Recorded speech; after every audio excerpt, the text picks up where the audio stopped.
The next law I want to talk to you about is the law of awareness. And the law of awareness just basically says you must know yourself to grow yourself. And underneath that law, I wrote these words in my notes that I want to pass on to you as we begin this session. No one can produce great things who is not thoroughly sincere in dealing with himself or with herself. It is impossible for you and I to grow if we don't seriously deal with our issues. And to deal with our issues, we have to be aware of them. And the more aware of them that we are, and the more willing we're able to deal with them, the more that we grow, and the more that we are unaware, the less that we can grow. So, this is a law about being aware of yourself and then realistically dealing with yourself, okay? When I think of reality, what Max Dupree said, the first responsibility of a leader is to define reality. This is one of my favorite little laminated cards. Let me just hang with me just for a minute. This is fun.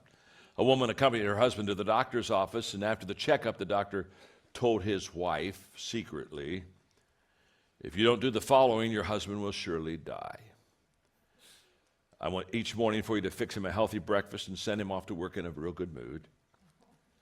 At lunchtime, I want you to make him a warm, nutritious meal and put him in a good frame of mind as he goes back to work, and for dinner, fix an especially nice meal, and don't burden him with any household chores. Satisfy his every whim." On the way home, the husband asked his wife what the doctor said to her. She looked at him and said, "You're going to die."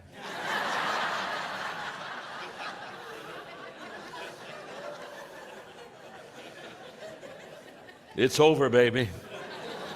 It's absolutely over. Several years ago, I wrote a book called Put Your Dream to the Test. And really it was one of my favorite books I've ever written, because it's really kind of helping people who have dreams to kind of ask themselves 10 questions to see if they have a dream that has potential of them reaching. And one of the chapters, one of the 10 areas I talk about in that Put Your Dream to the Test was reality. And I said that if you have a dream that you're going to reach, reality has to be the foundation of that dream. And so you've got to be able to stand on something that is solid. And if you have a firm, solid foundation, you can really grow and you can build the dream. If you don't have a firm, solid foundation, you just can't build any kind of a big dream.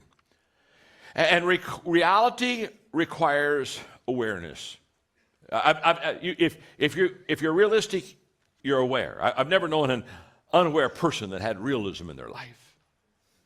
And so awareness is, I got to know who I am, and then I got to be realistic about how I'm going to really deal with this issue. When I was young and was counseling a lot, one of the main observations I had in counseling people is that most people are not realistic about themselves.